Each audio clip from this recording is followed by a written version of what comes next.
الحمد للہ رب العالمین والصلاة والسلام علی محمد وآلہ واصحابہ اجمعین۔ حاضرین گرامی، طلوع اسلام نظم کا یہ تیسرا حصہ ہے۔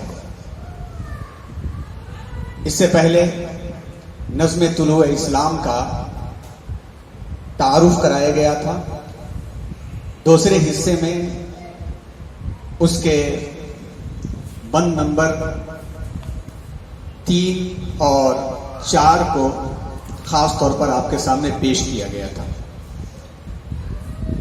اور یہ بات آپ کو بتائی گئی تھی کہ بانگ درا کی 3 شہر آفاق عظیم الشان نظمیں، جس میں علامہ اقبال اپنے خون جگر کے ساتھ نظر آتے ہیں، اور تعارف آپ کے سامنے پیش کیا گیا تھا کہ 3 نظمیں شمع اور شاعر، خضر راہ اور طلوع اسلام، یہ بانگ درا کی شاہکار اور عظیم الشان نظمیں، جس میں پہلے شمع اور شاعر، اس کے بعد خضر راہ، پھر طلوع اسلام، اور طلوع اسلام بانگ درا کی آخری نظم ہے۔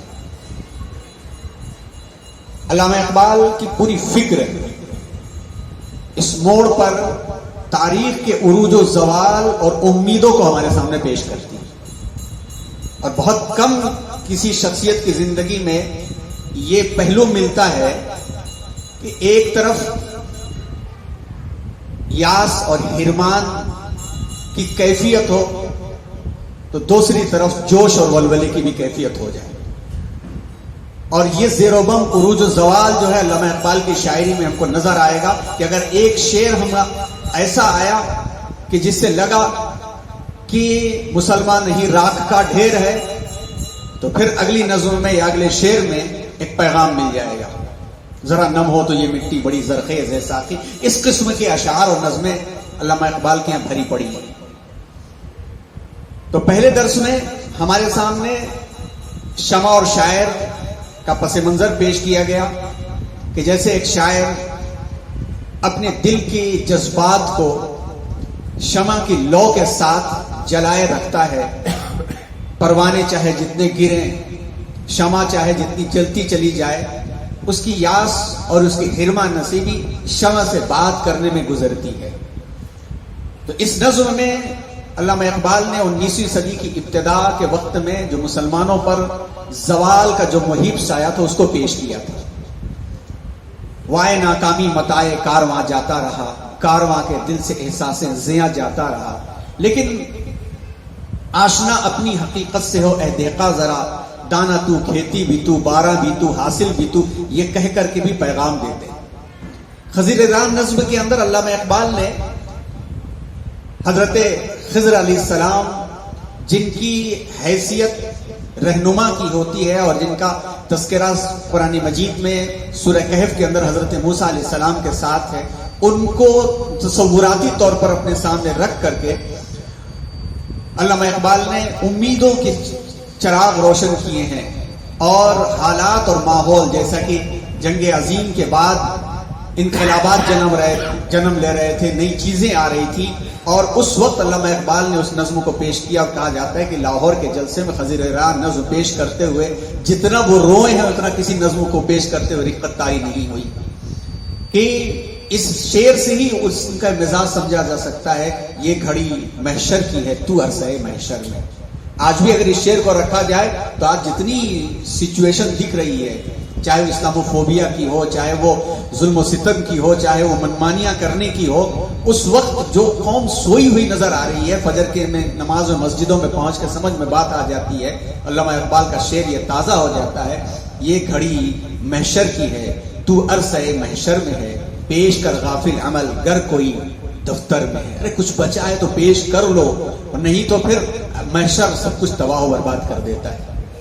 اس کے بعد طلوع اسلام نظم ایک دم سے جوش اور جذبے اور ولولے کے ساتھ ایک پیغام کی آتی ہے، جس کا تذکرہ پچھلے محاضرے میں پوری تاریخی حیثیت کے ساتھ کیا گیا کہ کس طرح سے ترکوں نے پھر سے انگڑائی لی، اور ترکوں نے ایک پیغام دیا کہ دلیل صبح روشن ہے، ستاروں کی تنک تابی، افق سے آفتاب ابھرا گیا دورے گرا خوابی، اور اسی سے ایک دو تین چار بند کے اندر یہ سارا کا سارا پیغام پیش کرتے ہوئے علامہ اقبال نے پیغام دیا، جس کی تفصیلات پچھلے درس میں تفصیل کے ساتھ آپ کے سامنے آئی، خاص طور پر وہ اشعار کہ غلامی میں ناکام آتی ہیں شمشیریں نہ تدبیریں، جو ہو ذوق یقین پیدا تو کٹ جاتی ہیں زنجیریں، اور اس میں کچھ تاریخی حیثیت کچھ سائنٹیفک حیثیت ان کو بھی پیش کرنے کی کوشش کی گئی۔ اب بند نمبر 7، 8 اور 9، بند نمبر 9 پورا کا پورا فارسی کا ہے، جس کے اندر گویا کہا جائے کہ جب علامہ شبلی نعمانی نے جیسے لکھا ہے کہ ہر جاندار کے اوپر ایک کیفیت طاری ہوتی ہے، جیسے کہتے ہیں کہ وجد میں جھومنا، سانپ پر کیفیت طاری ہو تو لہراتا ہے، ہاتھی پر کیفیت طاری ہو تو چنہاڑتا ہے، مور پہ کیفیت طاری ہو تو وہ ناچتا ہے۔ اسی طرح سے انسانوں کے اوپر بھی کیفیت طاری ہوتی ہے، اور جن کو فنون لطیفہ ملا ہوا ہوتا ہے ان پر جب کیفیت طاری ہوتی ہے تو اپنی فطری زبان میں اشعار بولتے ہیں۔ فطری زبان پر علامہ اقبال انہی لوگوں میں سے تھے جن پر آورد نہیں ہوتی تھی، آمد ہوتی تھی، تو علامہ اقبال کے اوپر جب وجد طاری ہوتا تھا تو زبان سے فارسی اشعار نکلتے تھے۔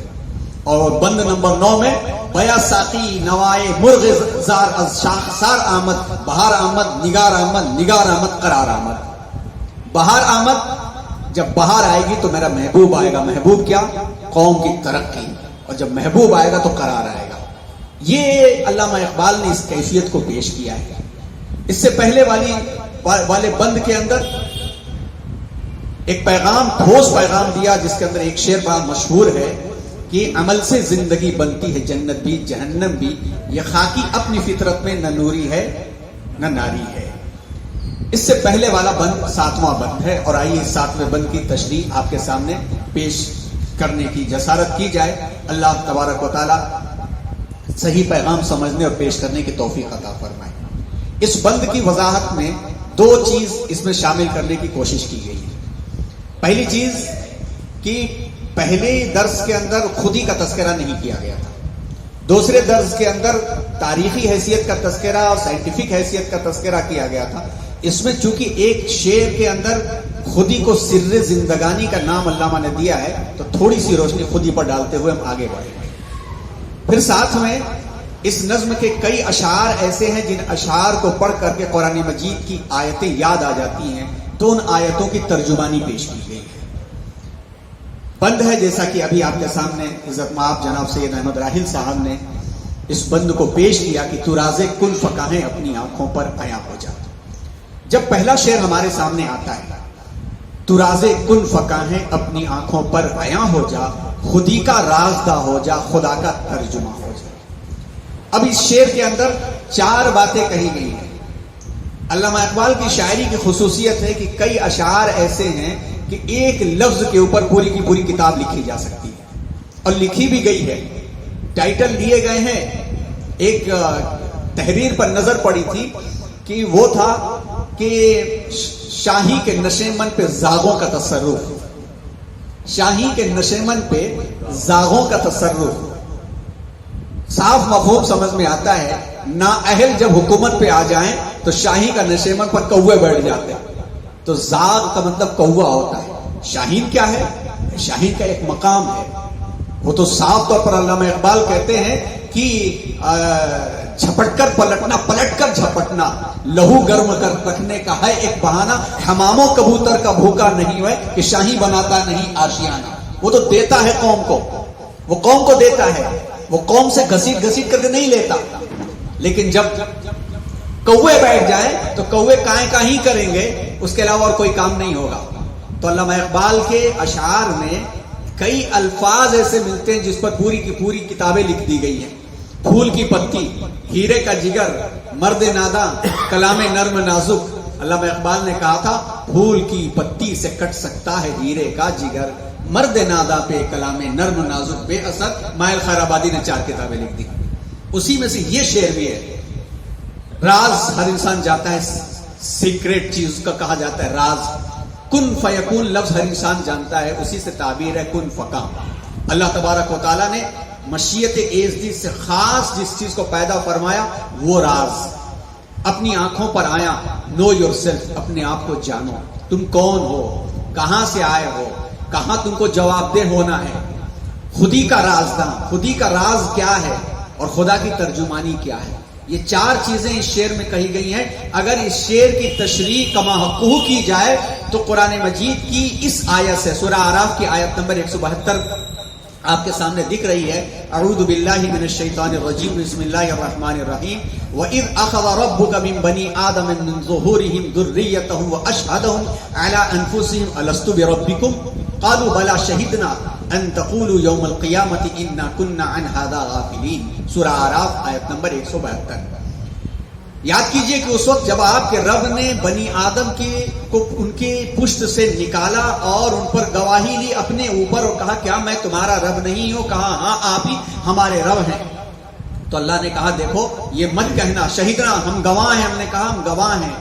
تو یہ مت کہنا قیامت کے دن کہ ہم اس کو بھول گئے تھے. تشریح پڑھیے تفسیروں کے اندر تو اس تفسیر میں مفسرین لکھتے ہیں کہ اللہ تبارک و تعالیٰ نے انسان کو بھیجا اور اس یاد کو دلانے کے لیے نبیوں کو بھیجا.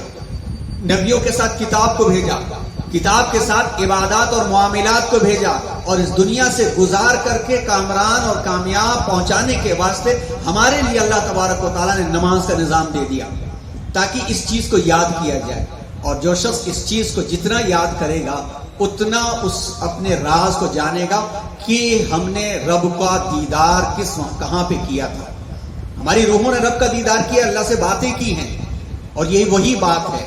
تو علامہ اقبال کہتے ہیں کہ اس راز کو جانو اور اپنے مقام کو پہچانو.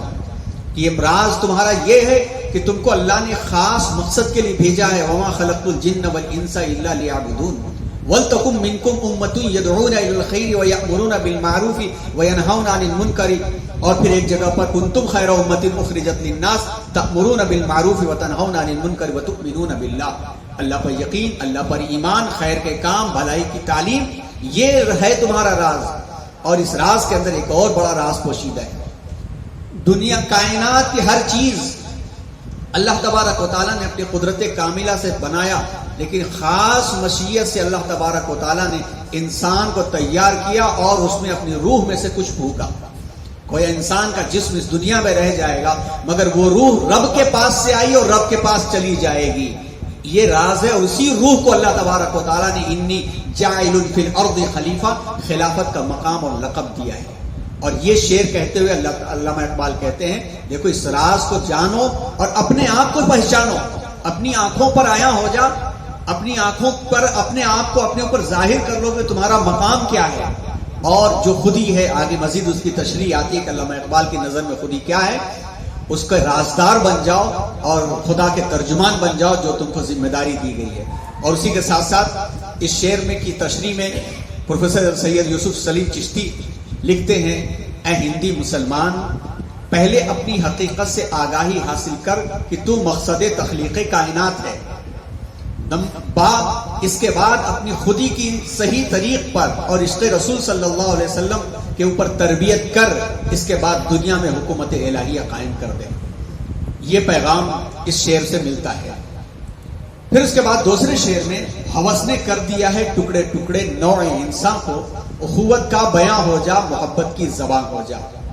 یہ جو حرص اور ہوس ہے جس کو خاص طور پر سورہ بنی اسرائیل میں اس کی جڑیں کھوکھلی کی گئی ہے. ایک طرف اسراف سے بچایا گیا ہے تو دوسری طرف حرص و ہوس سے بچایا گیا ہے. سورہ بقرہ میں انفاق کی دعوت دے کر کے ان کو بخل سے بچایا گیا ہے.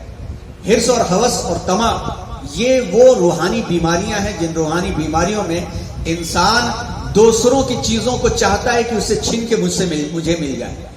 اور جب یہ لالچ پورے معاشرے اور سوسائٹی کے اندر ہوتی ہے تو پھر انسانیت بکھر جاتی ہے. علامہ اقبال کہتے ہیں اے مسلمان, اس وقت تمام دنیا اپنی نفسانی خواہشات کی پیروی کر رہی ہے. ہر شخص نے اپنی خواہشات کو اپنا معبود بنا لیا ہے. بالکل قرآن کے لفظ کی ترجمانی ہے افرأیت من اتخذ الہہ ہوا, کہ کیا آپ نے اس کو دیکھا ہے کہ جس نے اپنے خواہش نفس کو اپنا معبود بنا لیا ہے. حرص و ہوس نے بنی نوع انسان کو ٹکڑے ٹکڑے کر رکھا ہے. وہ گروہوں میں بٹ گئے ہیں, کہیں نسلی گروہوں میں تو کہیں جغرافیائی گروہوں میں. جس وقت علامہ اقبال نے یہ نظمیں یہ اشعار لکھے ہیں اس وقت دنیا جو ہے اسی قسم پر بکھر رہی تھی, اور ہندوستان کے اندر بھی ماحول ایسے ہی تھا. ہندوستان کے اندر بھی ماحول اسی طرح سے تھا. ذات پات کے نظام کو ابھارا جا رہا تھا.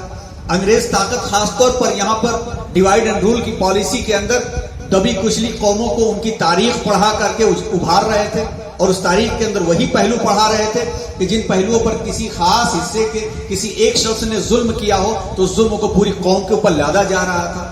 علامہ اقبال اس چیز کو پیش کرتے ہیں کہ کہیں رنگ اور کہیں مذہب، ان تمام چیزوں کو چھوڑ کر اخوت کا بیان، اخوت کا بیان کیا ہے؟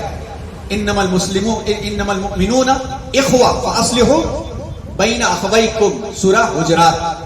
بے شک اللہ تبارک و تعالیٰ نے اہل ایمان کو آپس میں بھائی بھائی بنا رکھا ہے، اس لیے ان کی ذمہ داری ہے کہ بھائیوں کے درمیان میں اصلاح کا کام کریں۔ اصلاح کا کام بند کرنے کے واسطے سورہ آل عمران کی آیت پڑھیے جس میں نبی کی شان کو بیان کرتے ہوئے اللہ تعالیٰ نے کہا لو كنت فظا غلیظ القلب لانفضوا من حولك، اے نبی اللہ تعالیٰ نے اپنے فضل سے آپ کو نرم زبان بنایا ہے، آپ ترش زبان ہو جاتے تو لوگ بکھر جاتے آپ کے پاس۔ تو معلوم یہ ہوا کہ اس شعر کو سمجھنے کے واسطے تاریخ کے عروج و زوال 1900 سے لے کر کے 1922 کے درمیان کے حالات کو دیکھنا پڑے گا، اور قرآن کی کئی صورتیں جیسا کہ کچھ اشارے آپ کے سامنے دیے گئے اس کو پیش کرتے ہوئے پھر یہ والا شعر پڑھیں، یہ ہندی وہ خراسانی یہ افغانی وہ تورانی، یہ ہندی وہ خراسانی یہ افغانی یہ تورانی۔ نعرے شروع ہو چکے تھے نا، ایک طرف نعرہ شروع ہو گیا تھا کہ لا شرقیہ ولا غربیہ عربیہ عربیہ، دوسری طرف ترکی النسل کا مسئلہ اٹھ گیا تھا۔ معلوم ہوا کہ عرب قومیت کا ایک طرف مسئلہ لارنس آف عربیہ نے بہت بڑا کھیل کر رکھا تھا، اور ایک طرف ترکی النسل کا مسئلہ شروع ہو گیا تھا۔ ہندوستان کے اندر بھی یہی مسائل چل رہے تھے۔ علامہ اقبال نے اس پیغام کو دیا کہ یہ جو معاملہ ہے وہ معاملہ اے مسلمان تیرے پاس نہیں آنا چاہیے، تو اے شرمندہ اے ساحل اچھل کر بے قرار ہو جا، تمہاری جو پرداخت ہے تمہاری جو لہریں ہیں وہ کسی ساحل کی محتاج تھوڑی ہیں، تمہاری جو عروج اور تمہاری جو اٹھان ہے وہ ساحل سے بھی بڑھ کر کے آگے بڑھ کر کے ہے۔ اور علامہ اقبال کہتے ہیں کہ مسلمانوں کی حالت دیکھو، ایک گروہ ہندیوں کا ہے، دوسرا خراسانیوں کا ہے، کوئی افغانی کہہ رہا ہے، کوئی تورانی کہہ رہا ہے، اور خود یہ دیواریں خود کی کھڑی کی ہوئی ہیں۔ تو سمندر ہے، اچھل کر ان دیواروں کو توڑ دے، ان ہرڈلز کو ہٹا دے، اور وہ کنارہ اختیار کر کہ کسی کو تیرے کناروں کا پتہ بھی نہ چل سکے، چھوٹی چھوٹی حد بندیوں کو توڑ کر اسلام کے رشتوں کو جوڑ لے۔ اور اگر کوئی ریسرچ کرے، اور ریسرچ کرنے والوں نے کیا ہے کہ علامہ اقبال کے کلام میں اتحاد کی اور اخوت کی جو دعوت ہے تو پورا ایک مجموعہ تیار ہو جائے گا، پورا ایک مجموعہ تیار ہو جائے گا۔ بتانے رنگ و خوں کو توڑ کر ملت میں گم ہو جا، نہ تورانی رہے باقی نہ ایرانی نہ افغانی، یہی مقصود فطرت ہے، یہی رمز مسلمانی، اخوت کی جہانگیری محبت کی فراوانی، یہی چیزیں ہیں۔ اور پھر علامہ اقبال نے ایک جگہ اسی کو پیغام دیا ہے، بازو تیرا توحید کی قوت سے قوی ہے، اسلام تیرا دیر سے تو مستقوی ہے۔ اس کو بھی سمجھنا ہے تو ہمارے سامنے بات آتی ہے یا ایھا الناس انا خلقناکم من ذکر و انثی وجعلناکم شعوبا وقبائل لتعارفوا ان اکرمکم عند اللہ اتقاکم۔ سورہ حجرات کی ہی وہ آیت ہے کہ جس میں اللہ تعالیٰ نے کہا اے لوگو تم کو ہم نے ایک مرد ایک عورت سے پیدا کیا اور قبیلوں میں پرانت اور الگ الگ علاقوں میں اس لیے تم کو بانٹا ہے کہ تعارف کے لیے بانٹا ہے۔ اور اس کی مزید تشریح ملتی ہے حضور اکرم صلی اللہ علیہ وسلم کے اس فرمان سے کہ لا فضل لعربی ولا عجمی ولا لابیض ولا لعجمی علی عربی ولا لابیض علی اسود ولا لاسود ولا علی ابیض کلکم من آدم وآدم خلق من تراب، اور کما قال النبی صلی اللہ علیہ وسلم، نہ کسی کو عربی پہ کوئی فضیلت ہے اجمی پر، نہ اجمی کو عربی پہ، نہ کالے کو گورے پر، کسی کو نہیں، سب آدم کی اولاد ہے اور آدم مٹی سے پیدا کیے گئے تھے۔ تو علامہ اقبال یہ پیغام دے رہے ہیں، اور اس سلسلے میں ہمیں ترمذی کی روایت یاد رکھنا چاہیے، اور ترمذی کی آخری روایت ہے ان اللہ قد اذهب عنکم عبیۃ الجاہلیہ وفخرها بالآباء۔ اللہ تبارک و تعالی نے اسلام کے ذریعے سے عبیۃ الجاہلیت یعنی عصبیت جاہلیت کی، میرا خاندان، اور جاہلیت میں یہ عصبیت اتنا زیادہ تھا کہ لڑکی کو مار کے دفن کرنا ان کے لیے آسان ہوتا، مگر اپنے سے نیچے خاندان یا دوسرے خاندان کے اندر لڑکی دینا پسند نہیں ہوتا۔ کتنی بڑی بڑی جنگیں ہوئی۔ اس چیز کو علامہ اقبال کھرچ کے نکالنا چاہتے ہیں کہ اگر اللہ کی خلافت کو ادا کرنا ہے، تم کو اپنے راز کو پہچاننا ہے، تو پھر تمہارا معاملہ پرانت اور جو ہے فرقہ بندیوں کے اندر نہیں ہونا چاہیے، تو اس کو اس سے اوپر اٹھنا ہے۔ اور پھر آگے کے شعر میں، چوتھے شعر میں یہ پیغام دیتے ہیں غبار آلود ہے رنگ و نسب ہے بالوں پر تیرے. غبار آلود ہے, ڈسٹ پڑ گئی ہے. کس چیز کے؟ ہمارا نسب تو, ہماری نسل تو, ہم فلاں پیر کے اور فلاں بزرگ کے, تو ہمیں سادات, تو ہمیں قریش, ہمیں علوی, تو ہمیں صدیقی. یہ سارے کے ساری چیزوں سے گرد پڑ گئی ہے, ڈسٹ پڑ پڑ کر کے ریالٹی کھو گئی ہے. علامہ اقبال کہتے ہیں تو اے مرغ حرم. حرم کا مطلب یہاں پر کیا تشبیہ ہے؟ حرم ایک ہے, اور مرغ حرم بھی الگ الگ نہیں ہو سکتا, وہ بھی ایک ہو سکتا ہے. محمد بھی تیرے, جبریل بھی, قرآن بھی تیرا, مگر یہ حرف شیری ترجمہ تیرا ہے یا میرا. اگر کجروں ہے انجم آسماں تیرا ہے یا میرا, مجھے فکر جہاں کیوں ہو جہاں تیرا ہے یا میرا. معلوم یہ ہوا کہ اے مرغ حرم, تو کعبے کا پرندہ ہے, اڑنے سے پہلے پر فشا ہو جا, پر کو جھاڑ لے پہلے. جب آبی پرندہ اڑتا ہے تو اڑنے سے پہلے اپنے پر کو جھٹکتا ہے, تو پانی کے ساتھ ساتھ جو چیزیں بھی پھنسی ہوئی ہوتی ہیں بکھر جاتی ہیں. علامہ اقبال یہ پیغام دے رہے ہیں کس چیز کے لیے؟ خلافت کا کام اتنا آسان کام نہیں ہے. خلافت کے کام کے لیے جو یہ بات کے 3 اشعار جو ہیں, ان 3 اشعار میں گویا اپنے پیغام کو اس انداز سے پیش کر رہے ہیں کہ جب تک ہم مسلکی تعصبات سے اوپر نہ اٹھیں, جب تک رنگ و نسل اور اونچ نیچ اور ذات پات کے سسٹم سے نہیں اٹھیں گے, ہمیں جو ہے خلافت کا کام کرنا نہیں آئے گا. اور تو مرغ حرم ہے, پر کو جھاڑ لے, تو اے مرغ حرم اڑنے سے پہلے پر فشا ہو جا, پر کو پھیلا کر کے جھاڑ لے تاکہ تجھے پرواز کرنا ہے. تو شاہی ہے پرواز ہے کام تیرا. علامہ اقبال کا پیغام ہے. اب یہاں پر پیغام جو دیا ہے, جو کہا جائے اس بند کا حاصل ہے جس کو سمجھنے کی کوشش کرنا ہے.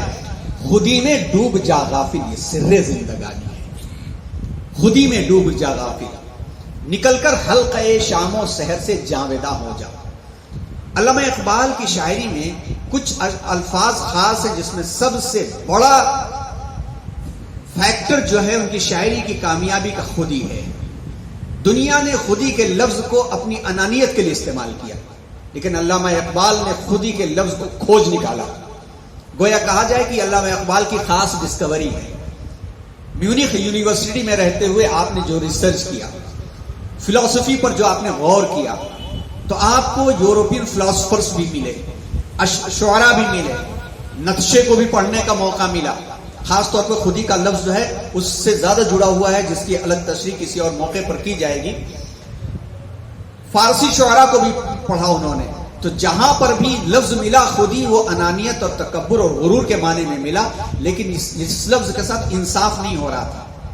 علامہ اقبال نے اس لفظ کے ساتھ انصاف کیا, اور ایسا اس کا تعارف ہوا کہ دنیا کے اندر خودی کا لفظ ایک ایسے مجموعے کے طور پر آیا کہ اس کو پڑھ کر کے مرد مومن کا مقام خود نظر آ جاتا ہے.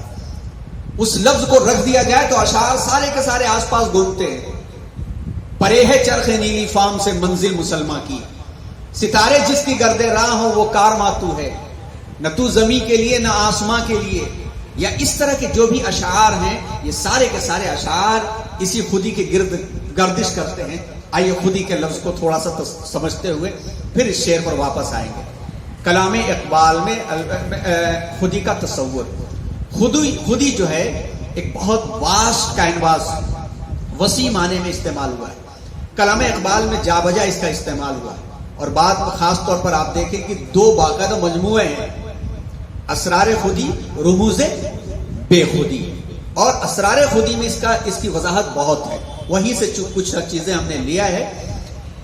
علامہ اقبال خودی سے مراد اور اردو فارسی میں جو مروجہ تکبر اور غرور ہیں وہ نہیں ہے, بلکہ علامہ اقبال کے نزدیک خودی احساس, جرأت مندی, غیرت, جذبہ خودداری, اپنی ذات و صفات کا ادراک رکھتے ہوئے اپنی انا کو شکست اور ریغ سے محفوظ کرنا, اور اپنی دنیا اپنے زور بازو سے پیدا کرنے کا نام ہے. اور اس کی تہ میں جائے تو پھر یہ بات سمجھ میں آتی ہے کہ علامہ اقبال کے بعض اشعار سے بھی بات سب آتی ہے, اور فارسی اشعار میں کی چیزیں مل جائیں گی کہ جس وقت اللہ تبارک و تعالیٰ نے فرشتوں کو حکم دیا کہ سجدہ کریں, فرشتوں نے سجدہ کیا, لیکن ابلیس کھڑا کا کھڑا رہ گیا. اس کام سے پہلے جو کام ہوا تھا وہ بڑا اہم ہے. فرشتوں نے کہا تھا کہ اتجعل فیہا من یفسد فیہا ویسفک الدماء, کیا آپ ایسا ایک ایلیمنٹ دنیا میں چھوڑ رہے ہیں یا ایسا آبجیکٹ دنیا میں بنا رہے ہیں جو خون بہائے گا، لڑائی کرے گا اور ایک دوسرے کا قتل و غارت گری کرے گا؟ اللہ نے کہا انی اعلم ما لا تعلمون، جو میں جانتا ہوں تم نہیں جانتے. وعلم آدم الاسماء كلها ثم عرضهم على الملائکہ. اسماء یہ جو ہے وہ ہے بیس انسان کی خودی کا، اور اس کی تعارف کے بعد بندے مومن جب دنیا میں آ کر کے رہتا ہے تو اس کے واسطے تین چیزیں ملتی ہیں: خود بینی، جہاں بینی، خدا بینی. جب خود میں تلاشتا ہے کہ میں ہوں کون، میرا مقام کیا ہے. خیرت مندوں سے پوچھو کہ مقام کبریا کیا ہے، تو مقام کبریائی تک کو تلاشتے ہوئے، مقام کبریائی تک تلاشتے ہوئے غور کرتا ہے، تو غور کرتے کرتے پتے پتے میں اس کی قدرت کاملہ نظر آ جاتی ہے. وہ غور و فکر کرتا ہے. سورہ آل عمران کی آیت پڑھیے، بسم اللہ الرحمن الرحیم، کہ جس میں اولو الالباب کا تصور اور کانسیپٹ دیا گیا ہے. اولو الالباب کا الذین یذکرون اللہ قیاما وقعودا وعلی جنوبہم ویتفکرون فی خلق السماوات والارض. کیوں اٹھتے بیٹھتے سوتے بیٹھتے آسمان و زمین کی تخلیق میں یہ غور کرتے ہیں؟ اس لیے غور کرتے ہیں کہ جب دل پہ بات اتر جاتی ہے تو یہ کہتے ہیں ربنا ما خلقت ھذا باطلا سبحانک فقنا عذاب النار. اللہ آپ نے کسی چیز کو بیکار نہیں پیدا کیا ہے، کسی چیز کو بیکار نہیں پیدا کیا ہے، آپ ہم کو عذاب سے بچا لیجیے. علامہ اقبال نے انسان کو خودی کے درس میں خود شناسی کا پیغام دیا ہے. اپنے آپ کو جاننا، اپنے من میں ڈوب کر باجا سراغ زندگی، تو اگر میرا نہیں بنتا نہ بن، اپنا تو بن. اور آخر اس نظم کے آخر میں کہ پانی پانی کر گئی مجھ کو قلندر کی یہ بات، تو جھکا جب غیر کے آگے نہ تن تیرا نہ من. تو علامہ اقبال نے معرفت حاصل کرنے کے بارے میں کہا ہے کہ اللہ نے دنیا میں کیوں بھیجا ہے، اس کو کہاں جانا ہے، یہ کس لیے آیا ہے. اس کے لیے اقبال کی خود شناسی اور معرفت نفس ہے. اور اس بارے میں ایک نظم میں لکھتے ہیں، خودی کیا ہے؟ راز درون حیات. درون حیات زندگی کے اندر کا راز ہے. یہی وجہ ہے کہ صوفیاء کرام جب اس راہ پہ چلتے ہیں تزکیہ نفس کے لوگ، تو پہلے کیا ہے؟ شریعت کو فالو کرتے ہیں، شریعت کو فالو کرتے ہیں. اور شریعت کو فالو کرتے کرتے علم الیقین حاصل ہوتا ہے، حقیقت کا ادراک ہوتا ہے ہم کیا ہیں. اور اس کے بعد حقیقت ان کے اوپر آشکارا ہوتی ہے، معرفت کے دروازے کھلتے ہیں. کس کو پہچانتے ہیں وہ؟ اللہ کی ذات کو براہ راست پہچاننا انسان کے ادراک میں ممکن ہے؟ نہیں ممکن ہے. اللہ کی ذات کے اندر فنا ہونا بھی انسان کے اس میں ممکن نہیں ہے جب تک کہ اللہ واپس بلا کر کے جو معاملہ ہے وہ نہ کریں. اللہ تعالیٰ کی قدرت کاملہ سے کائنات کی چیزوں کے اندر غور کرنے میں اللہ کی قدرت کاملہ نظر آنے لگتی ہے. یہ چیز جب سائنس کے تھیوری کے تحت نظر آتی ہے تو دنیا بڑے شوق سے مانتی ہے. ڈاکٹر نعیم اللہ شریف صاحب بیٹھے ہوئے ہیں، اور پروفیسر نور احمد صاحب، پروفیسر ریاض احمد صاحب، بلکہ جناب نعمت اللہ صاحب کا بھی تعلق علم تعلم سے ہی، اور بھی احباب بیٹھے ہوئے ہیں کہ جب سیل کی باریکیوں میں کارکردگی ہوتی ہے، جب ڈی این اے لمحے لمحے ہزاروں کام کر دیا کرتا ہے، جب امینو ایسڈ یا آر این اے میسنجر کام کر دیا کرتا ہے، اور ایک سیکنڈ کے اندر اتنا کام ہو جاتا ہے کہ ہزاروں صفحات کی کتابیں انسان لکھ دے تب بھی حق نہ ادا ہو، تب سائنس اس کو جو ہے مانتی ہے.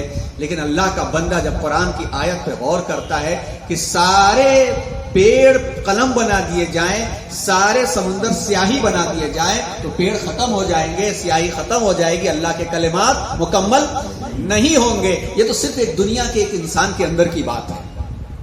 خودی کیا ہے؟ راز درون حیات. اور جب اللہ کا بندہ اس کو تلاش لیتا ہے تو پھر وہ ہے آفاق میں گم ہو جاتا ہے. مومن آفاق میں گم ہو جاتا ہے.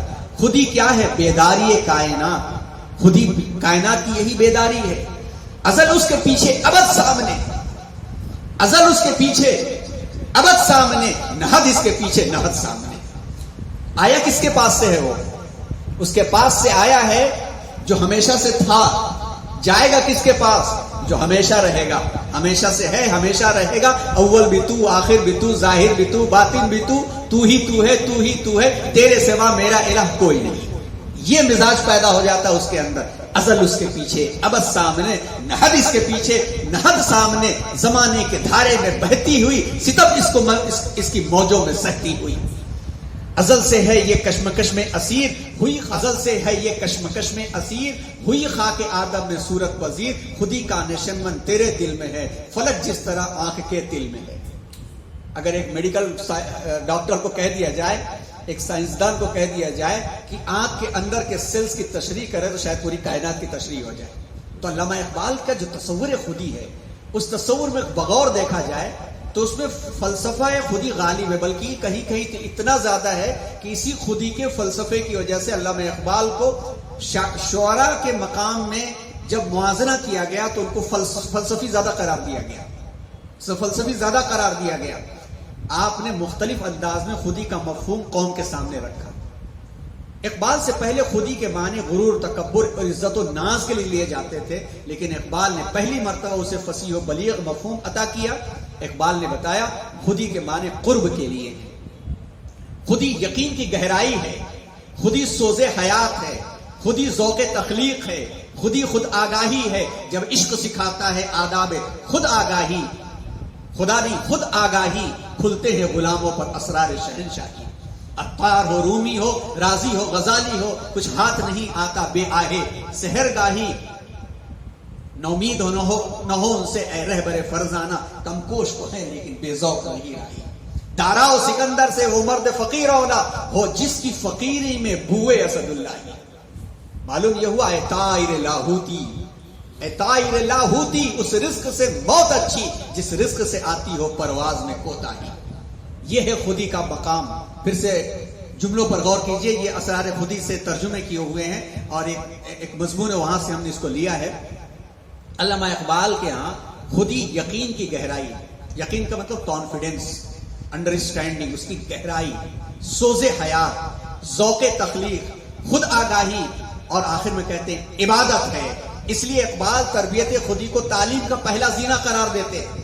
اسرار خودی میں علامہ نے لکھا ہے کہ تعلیم کا پہلا زینہ یہ ہے کہ خودی کی تربیت ہونا چاہیے، اور اسی کو آخر میں ہم نے ایک ڈائیگرام میں دکھانے کی کوشش کیا ہے. آخر میں اسی پر بات ختم کریں گے.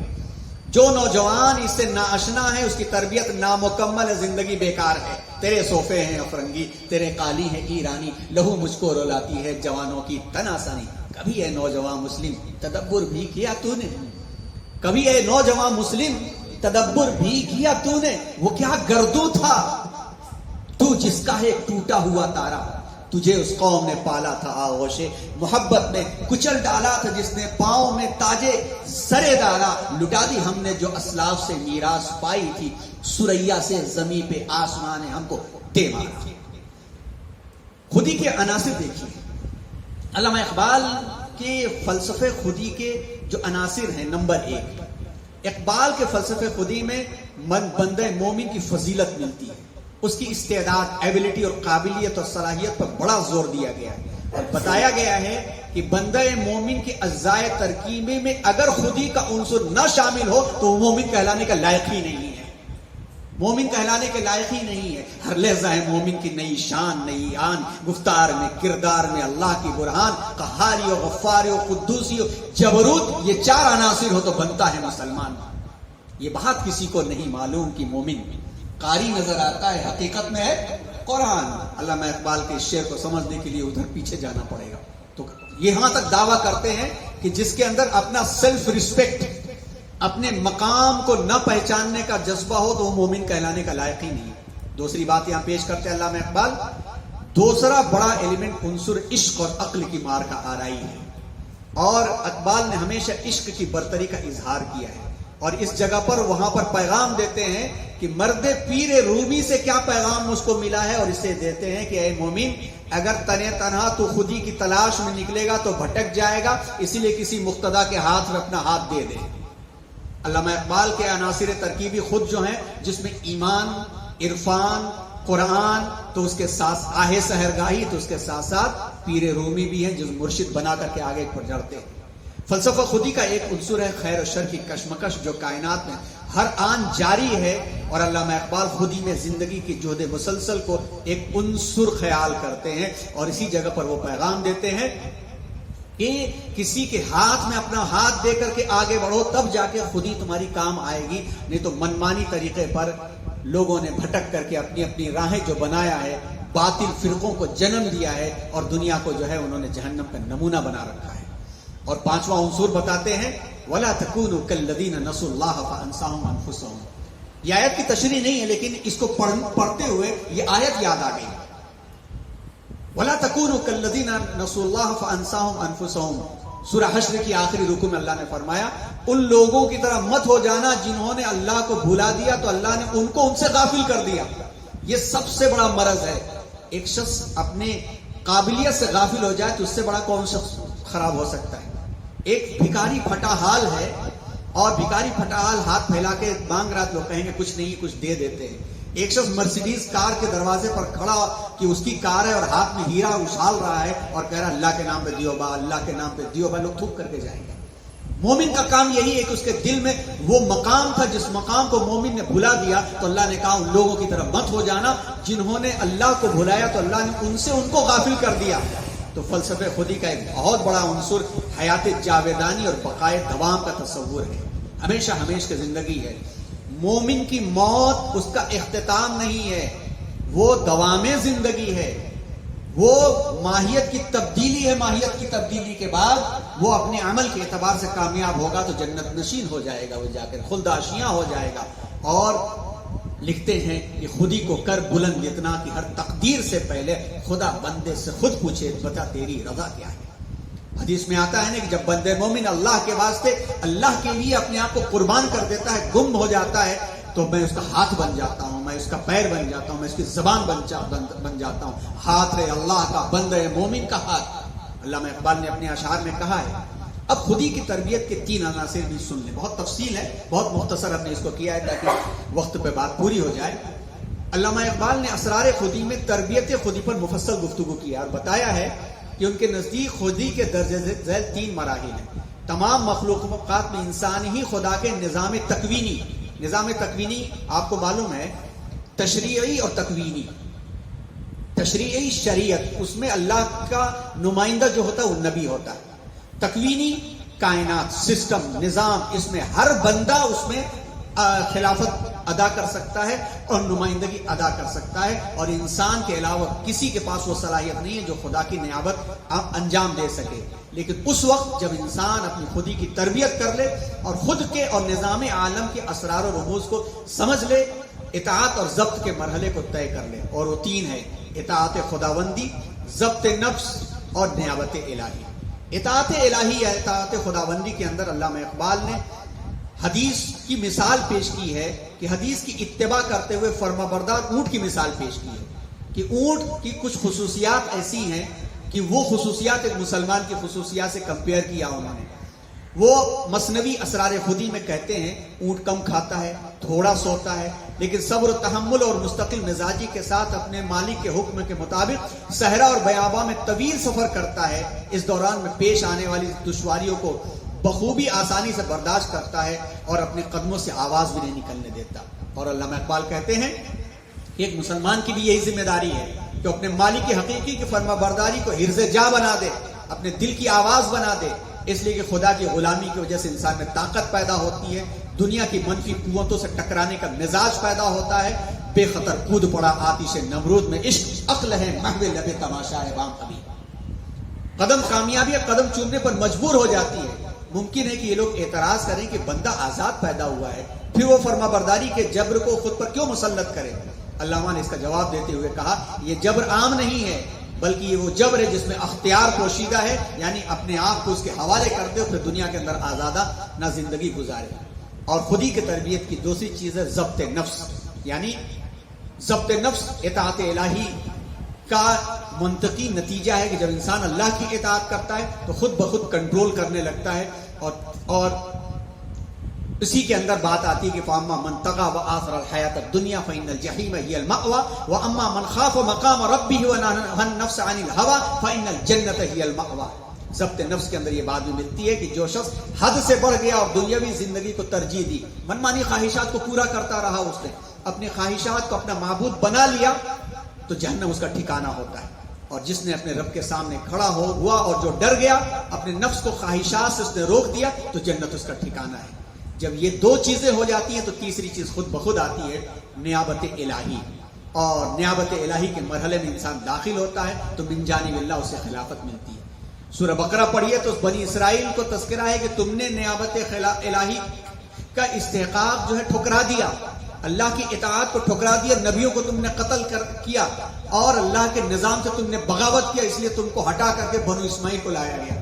قبلے کی تحویل سے یہ اندازہ کر دیا گیا کہ اب قبلہ تبدیل ہو رہا ہے، بنو اسماعیل امت محمدیہ قیادت کرے گی، اور امت محمدیہ کو یہ پیغام دے دیا گیا۔ سورہ بنی اسرائیل پڑھیے، حضرت مفتی شفیع عثمانی صاحب رحمۃ اللہ علیہ کو پڑھیے، انہوں نے کہا ہے کہ اس مثال سے یہ ثابت ہوتی ہے بات کہ اگر امت محمدیہ نے بھی یہ کام انجام دیا، یہود کے طرز پہ وہ چلے، تو ان کو ہٹا کر کے قیادت کسی اور کو دے دی جائے گی۔ آج صاف نظر آ رہا ہے۔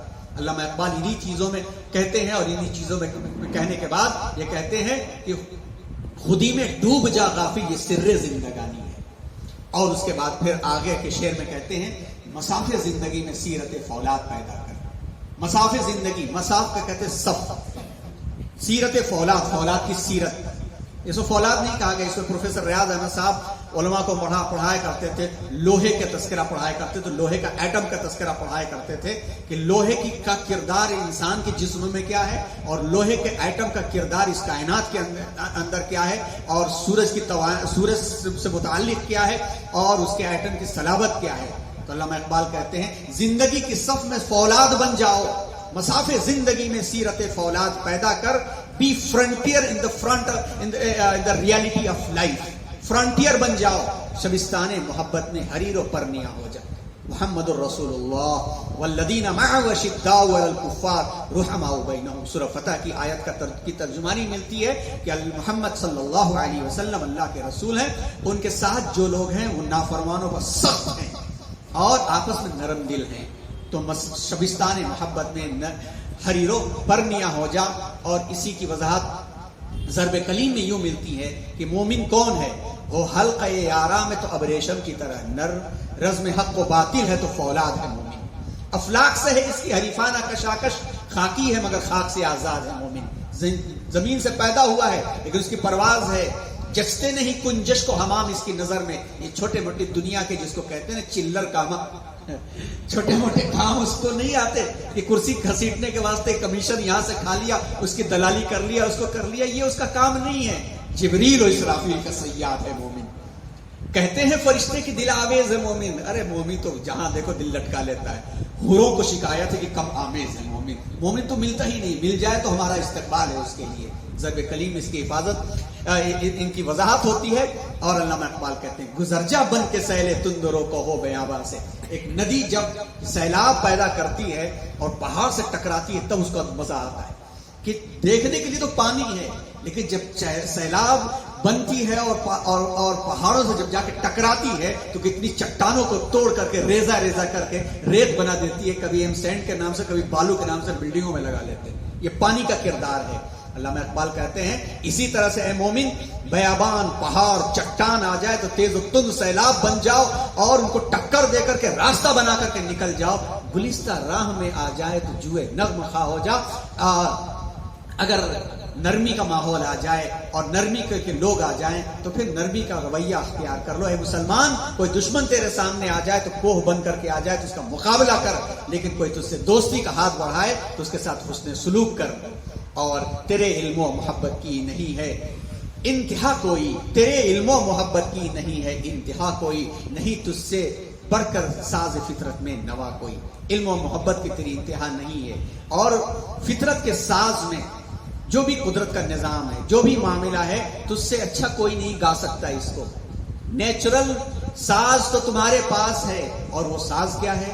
وہ ساز اللہ کا کلام ہے، اور وہ ساز کیا ہے؟ اللہ کے رسول کے اقوال اور اعمال ہیں۔ وہ ساز کیا ہے؟ اولیاء کرام ائمہ اعظام کے کردار ہیں، اور اسی کو پیش کرتے ہوئے 7واں بند مکمل کرتے، پھر 8واں اور 9واں بند جا کر کے مکمل ہوتا ہے۔ گویا یہ حاصل بند ہے، اور جو 72 اشعار ہیں ان اشعار کے اندر یہ 7ویں بند کی بڑی اہمیت ہے، جیسا کہ ابھی آپ کے سامنے خودی کی بات کو پیش کیا گیا کہ علامہ اقبال کے نظر میں خودی کا کیا مقام ہے، تو اس کو سمجھنے کے لیے سورہ آل عمران کی آیت نمبر 185 اور 186 کو دیکھا جائے تو سمجھ میں بات آ جائے گی. کل نفس ذائقۃ الموت، جانا تو سب کو ہے، لیکن مومن جائے گا تو اپنی روح کو پاکیزہ کر کے جائے گا. وہاں جواب دینا ہے اس کو، انما توفون اجورکم یوم القیامہ، تم کو اپنا اجر وہاں ملے گا. فمن زحزح عن النار وادخل الجنۃ فقد فاز، جس کو آگ سے بچا لیا گیا اور جنت میں اسے داخل کر دیا گیا وہ کامیاب ہو گیا. وما الحیات الدنیا الا متاع الغرور، بجھی عشق کی آگ اندھیر ہے، مسلمان نہیں راکھ کا ڈھیر ہے. دنیا کی زندگی تو متاع غرور کا سودا ہے. لتبلغن فی اموالکم وانفسکم ولتسمعن من الذین اوتوا الکتاب من قبلکم ومن الذین اشرکوا اذی کثیرا، تم کو ضرور ضرور تمہارے مال کے بارے میں، تمہاری جان کے بارے میں آزمایا جائے گا، اور اہل کتاب اور تم سے پہلے کے اہل کتاب اور مشرکین سے تم کو تکلیف دہ باتیں سننی پڑیں گی. وان تصبروا وتتقوا فان ذلک من عزم الامور، تقوی اور صبر جو ہے یہ عزم الامور ہے. اور اسی عزم الامور کو خودی کا ایک لبادہ اڑایا گیا ہے کہ عزم الامور کی جب فکر ہوتی ہے تو بندے مومن کے اندر عقیدہ اور بندگی مضبوط ہوتی ہے، ایمان اور اسلام پر عمل مضبوط ہوتا ہے، اخلاق اور ایثار کا جذبہ پیدا ہوتا ہے، اور آخرت کی فکر کے لیے وہ ہر چیز برداشت کر لیتا ہے. اور اگر خودی سے اس نے کمپرومائز کر لیا اور بے غیرتی کی زندگی اس نے گزارنا شروع کر دیا تو دین بیزاری آتی ہے، پھر مادہ پرستی آتی ہے، پھر پرورشن کجروی آتی ہے، بد اخلاقی فواہشات جنم لیتے ہیں، اور نفس کی غلامی کرتے کرتے انسان اپنے آپ کو اسفل سافلین بنا لیتا ہے، اور اسفل سافلین بنا کر کے وہ ناکام ہو جاتا ہے. تو یہ تھا طلوع اسلام کا عنوان، جس کا ایک مختصر سے تعارف کرایا گیا. اور اس مختصر سے تعارف کے اندر جو طلوع اسلام کے 9 بند تھے، اس 9 بند میں علامہ اقبال امیدوں کا دیا ایک روشن کرتے ہیں اور آغاز کرتے ہیں جہاں سے بات کی گئی کہ دلیل صبح روشن ہے ستاروں کی تنک کا، لائٹس آن کر دیجیے. دلیل صبح روشن ہے ستاروں کی تنک تابی، افق سے آفتاب ابھرا گیا دورے گرا خوابی، اور مسلمان کو مسلمان کر دیا طوفان مغرب نے، تلا تمہائے دریا سے ہی ہے گوہر کی سیرابی. عطا مومن کو پھر درگاہ حق سے ہونے والا ہے، شکوہ ترکمانی ذہن ہندی نطق عربی. ضمیر لالہ میں روشن چراغ آرزو کر دے، چمن کے ذرے ذرے کو شہید جستجو کر دے. اور اس دوسرے بند کا جو خاص شعر ہے وہ بھی دھیان سے سن لیں. جہاں بانی سے ہے دشوار تر کارے جہاں بینی، جگر خوں ہو تو چشمے دل میں ہوتی ہے نظر پیدا. ہزاروں سال نرگس اپنی بے نوری پہ روتی ہے، بڑی مشکل سے ہوتا ہے چمن میں دید اور پیدا. اور خدائے لم یزل کا دست قدرت ہے زباں تو ہے، یقین پیدا کرے غافل کے مغلوب گما تو ہے. پرے ہے چرخ نیلی فام سے منزل مسلمہ کی، ستارے جس کی گرد راہ ہو وہ کارواں تو ہے. اور آخر میں تیسرے بند کے سبق پھر پڑھ، صداقت کا، عدالت کا، شجاعت کا لیا جائے گا تجھ سے کام، دنیا کی امامت کا یہی مقصود فطرت ہے، یہی رمز مسلمانی. اخوت کی جہانگیری، محبت کی فراوانی، بتانے رنگ خوں کو توڑ کر ملت میں گم ہو جا. نہ تورانی رہے باقی، نہ ایرانی نہ افغانی، میاں نے شاخ سارانے صحبت مرغے چمن کب تک، تیرے بازو میں ہے پرواز شاہین کوہستانی. اور پھر پانچواں بند بڑا اہم ترین کہ غلامی میں ناکام آتی ہیں شمشیریں، نہ تدبیریں جو ہو ذوق یقین پیدا تو کٹ جاتی ہیں زنجیریں. اور پھر شکایت پانچویں اس میں کہ عقابی شان سے جھپٹے تھے جو بے بالوں پر نکلے. جو تین بر اعظموں کے حکمران تھے ترک، وہ ستارے شام کے خون شفق میں ڈوب کر نکلے. اور اسی کے اندر بات آئی جہاں میں اہل ایمان صورت خورشید جیتے ہیں، ادھر ڈوبے ادھر نکلے، ادھر ڈوبے ادھر نکلے. وہاں ان کا ستارہ ڈوبا تو یہاں ستارہ ان کا بلند ہوا. اور بند نمبر 7 کا تذکرہ آپ کے سامنے کیا گیا. بند نمبر 8 کے اندر جو بات پیش کی گئی کہ عمل سے زندگی بنتی ہے جنت بھی جہنم بھی، یہ خاکی اپنی فطرت میں ہے، نوری ہے نہ ناری ہے. اللہ تبارک و تعالی علامہ اقبال کی روح کو اعلیٰ علیین میں شامل فرمائے، ان کے پیغام کو سمجھنے عمل کرنے کی توفیق عطا فرمائے. اور ان کے فکر کو سمجھنے کے لیے جو حضرات فکر کر رہے ہیں اللہ تعالیٰ ان پر فضل فرمائے. اس درس اقبال کے لیے جن لوگوں نے آج 30 سال سے 40 سال سے محنت کیا، جو اللہ کے پاس پہنچ گئے، جن میں سے چند نام یاد ہیں چند نہیں یاد ہیں، جناب پروفیسر بی شیخ علی صاحب، جناب آغا محمود شروز صاحب، جناب عبدالرحمان گوہر طریقیروی صاحب، اور کہیں چل کر کے جناب اسحاق صاحب بھی، اور اس قسم کے جو احباب دنیا سے رخصت ہوئے ہیں، اللہ تعالیٰ ان کی مغفرت فرمائے، اور جو بزرگان دین یہاں پر محنت کر رہے ہیں اور اس کے لیے کوشش کر رہے ہیں، اللہ تعالیٰ ان کو صحت و عافیت عطا فرمائے.